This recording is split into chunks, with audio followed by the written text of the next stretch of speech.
Hello everyone, welcome back to the channel. आपने GST registration के cancellation के लिए एप्लीकेशन किया और आपका कैंसिलेशन यदि अप्रूव हो जाता है तो आपको जीएसटी ऑफिसर एक ऑर्डर निकालता है जो कि फॉर्म जीएसटी आरईजी 19 में आपको इशू किया जाता है। और इस ऑर्डर में आपको ये मेंशन रहता है कि आपकी जो जीएसटी रजिस्ट्रेशन है वो किस डेट से कैंसिल्ड हो चुकी है। अब यहाँ पर बहुत सारे लोग मिस्टेक ये करते हैं कि जैसे कैंसिलेशन का ऑर्डर मिलता है वो इसको ये कंसीडर करते हैं कि हमारी जीएसटी रजिस्ट्रेशन फाइनली कैंसिल्ड हो चुकी है। तो यहाँ पे आपको बताना चाहूंगा कि इस डेट के बाद भी आपको कुछ इंपॉर्टेंट टास्क कंप्लीट करने होते हैं। सबसे पहला तो ये है कि आपके जितने भी पेंडिंग रिटर्न्स हैं जीएसटीआर 1 या जीएसटीआर 3 भी वो आपको फाइल करनी पड़ती है। और इसके बाद आपको एक फाइनल रिटर्न जो कि जीएसटीआर 10 होता है ये भी आपको सबमिट करना पड़ता है। और जीएसटीआर 10 को सबमिट करने की जो डेट होती है वो 3 मंथ्स होती है। मतलब कि ये जो डेट आपकी कैंसिलेशन ऑर्डर की निकाली गई है इस डेट से 3 मंथ्स के अंदर आपको जीएसटीआर 10 सबमिट करना है। अब जीएसटीआर 10 को यदि आप फाइल नहीं करते हो तो उस केस में आपको फ्यूचर में चल के क्या कॉन्सिक्वेंसेस फेस करने पड़ सकते हैं। और आपको एक नोटिस इशू करता है जीएसटीआर 3A में, जिसमें कि आपको ये मेंशन किया जाता है कि आपकी जो भी जीएसटी रिटर्न है वो पेंडिंग है। साथ में जीएसटीआर 10 के लिए भी आपको बोला जाता है और आपको यहाँ पे 15 डेज की टाइम लिमिट दी जाती है। तो इस डेट के अंदर भी आप अपना काम कर सकते हो। लेकिन यदि आप 3 मंथ्स के टाइम को इलैप्स कर देते हो, आप उसमें अपनी जीएसटीआर 10 को फाइल नहीं करते हो, तो ऐसे केस में आपको लेट फीस का भी पेमेंट करना पड़ेगा। इवन कि आपको यहाँ पे 15 डेज का टाइम लिमिट दिया जाता है लेकिन उसके बावजूद भी आपको लेट फीस का पेमेंट करना होगा जीएसटीआर 10 को फाइल करने के लिए।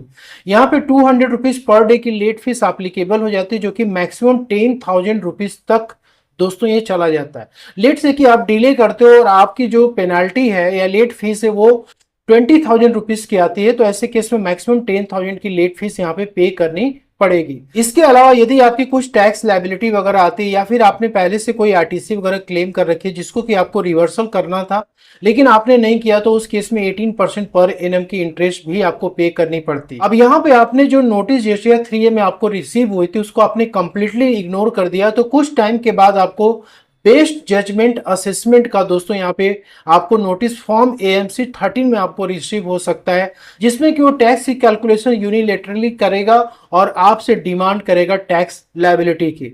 और दोस्तों ये जो बेस्ट जजमेंट असेसमेंट होता है इसमें जो भी जीएसटी ऑफिसर कैलकुलेट करेगा वो आपको पेमेंट करना पड़ेगा। और यहाँ पर यदि आप इसका पेमेंट नहीं करते हो तो उस केस में रिकवरी के प्रोसीडिंग्स भी एप्लीकेबल हो सकते हैं आपके ऊपर, जिसमें कि आपका बैंक अकाउंट फ्रीज हो सकता है ताकि आपकी जो भी जीएसटी के पेमेंट है, लेट फीस है, पेनाल्टी, वो रिकवर किया जा सके।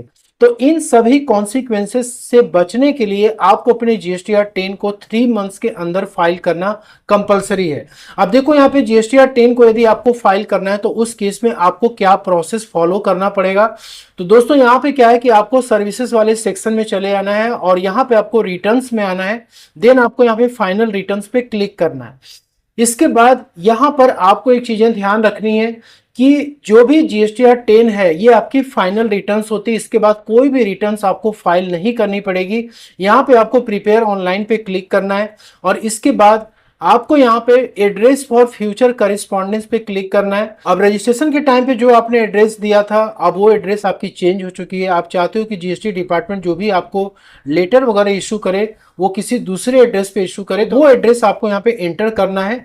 अदरवाइज आपकी जो प्राइमरी एड्रेस से रजिस्ट्रेशन के टाइम यदि सेम टू सेम वही एड्रेस है तो आपको सिंपली इसे क्लिक करना, एक बार चेक कर लेना, देन आपको सेव पे क्लिक करना। और सेकेंड यहाँ पे सीए या फिर CMA that is cost accountant, इसका सर्टिफिकेट आपको यहाँ पे अटैच करना पड़ेगा। ये सीए की सर्टिफिकेट आपको कब अटैच करनी है ये भी इंपॉर्टेंट है। देखो यहाँ पे जो table number 8A, B and C आपको दिख रहा है, रूल ये कहता है कि जिस डेट को आपको कैंसिलेशन का ऑर्डर रिसीव हुआ है उस डेट तक क्या आपके स्टॉक में कोई भी इनपुट पड़ा हुआ था, यानी कि गुड्स पड़ा हुआ था या सेमी फिनिश गुड्स या फिर कैपिटल गुड्स पड़ा हुआ था जिसकी कि आरटीसी आपने ऑलरेडी पहले क्लेम कर रखी है और आपने उस गुड्स को सेल आउट नहीं किया हुआ है। तो यदि उन गुड्स का जो कि स्टॉक में आपके पड़े हुए हैं उसकी इनवाइसेस यदि आपके पास अवेलेबल है और आपने उसकी आईटीसी पहले ही क्लेम कर रखी है तो आपको उन इनवाइसेस को यहाँ पे रिपोर्ट करना है। ऐसे केस में सीए की सर्टिफिकेट रिक्वायर्ड नहीं होती है। लेकिन यदि आपके स्टॉक में गुड्स पड़ा हुआ है और उसकी इनवाइसेस भी खो रखी है और आपके पास कोई भी डिटेल्स अवेलेबल नहीं है तो उस केस में आपको इस पर्टिकुलर टेबल नंबर 8D में उसकी रिपोर्टिंग करनी है और इसके लिए आपको रिक्वायर्ड होता है चार्टर्ड अकाउंटेंट या फिर कॉस्ट अकाउंटेंट का सर्टिफिकेट। तो आपको कैंसिलेशन का ऑर्डर जैसे रिसीव होता है सबसे पहले तो आपको अपनी सारी आईटीसी वगैरह जिस गुड्स का आपने क्लेम किया हुआ है और जो कि रिमेन अनसोल्ड है on the date of cancellation of GST registration उसका आपको प्रॉपर वर्किंग करनी पड़ेगी कि कितना आपके क्लोजिंग स्टॉक पड़ा हुआ है उसकी आईटीसी आपको रिवर्स करनी पड़ेगी। और सेकंड सिनेरियो ये है कि क्लोजिंग स्टॉक में आपकी कोई भी गुड्स पड़ी ही नहीं है। अब देखो ये उस केस में होता है कि यदि आपने किसी अनरजिस्टर्ड पर्सन से गुड्स बाय किया हुआ था या फिर आपने अभी नया जीएसटी रजिस्ट्रेशन लिया हुआ है और आपका बिजनेस स्टार्ट नहीं हुआ और आपने उस जीएसटी रजिस्ट्रेशन को कैंसिल कर दिया तो आपने कोई परचेस किया ही नहीं या फिर कोई ऐसी गुड्स आपने बाय की थी जो एग्जेम्प्ट कैटेगरी में थी तो ऐसे केस में आपकी जो भी क्लोजिंग स्टॉक है वो जीरो हो जाती है। तो इस केस में भी आपको ऑडिट कराने की जरूरत नहीं है। थर्ड यहाँ पे कि इनवाइसेस आपकी अवेलेबल है मैंने आपको बताया था और आप यदि table number 8B and C में उसकी रिपोर्टिंग कर देते हो तो भी आपको ऑडिट कराने की जरूरत नहीं है, सीए की सर्टिफिकेट अटैच करने की जरूरत नहीं है। फोर्थ सिनारियो आपको हमने बता दिया कि यदि आपके पास इनवाइसेस अवेलेबल नहीं है तो आपको टेबल नंबर 8D में उसकी रिपोर्टिंग करनी है। इसके लिए आपको CA/CMA की सर्टिफिकेट रिक्वायर्ड होगी। तो यदि आप टेबल नंबर 8D में फॉल करते हो तो उस केस में आपको यहाँ पे डिटेल्स इंटर करनी है सीए की, ठीक है। यहाँ पे आपको फर्म का नाम इंटर करना है और जो भी पर्सन सर्टिफाई कर रहा है उस पर्टिकुलर रिपोर्ट को उसका नेम इंटर कर दीजिए, उसका मेंबरशिप नंबर इंटर करना है और किस डेट को सर्टिफिकेट इशू की गई है और यहाँ पर जो भी सीए की सर्टिफिकेट है जो उसका वैल्यूएशन है वो सारी फाइल आपको यहाँ पे अटैच करनी पड़ेगी।